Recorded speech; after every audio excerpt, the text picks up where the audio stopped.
This methodology is based on the popular tools used in the community to know the needs of the communities and recognize what are their risks and threats. It is originated from the combination of participatory planning tools that have emerged as the most used in the humanitarian sector, such as Oxfam PCBA, World Vision's COVACA, CARE, CVCA, Red Cross, ABC, and others. The workshop was meant to test the tools, which should be especially useful for field facilitators who daily work with the community. To achieve this, we performed a validation process in which it was explained to learn the methodology, concepts, and a part of practical application of the tools in the communities 18 de Noviembre y Soberanía of Santa Ana de Yacuma in the department of Beni, Bolivia.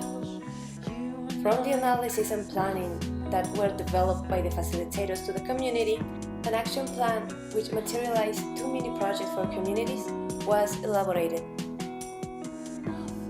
The analysis showed needs in security and transportation issues. In the first case, security bars were placed to the houses due to the community members refused to leave their homes during the emergencies because they feared the robbery of their belongings or invasion of animals to their homes.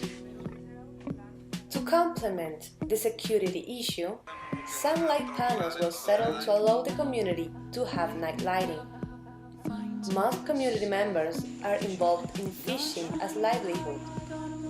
Normally, they dedicate the night for this activity, and the light bulbs are mobile, so they can work in a safer way. To resolve the transportation issues, they have decided to build large motor boats to be used in case of a flood emergency.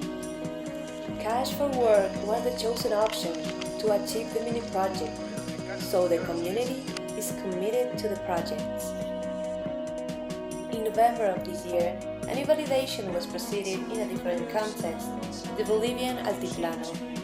In this case, the learned lessons from Beni were considered. The ARPP methodology will be ready and socialized this year.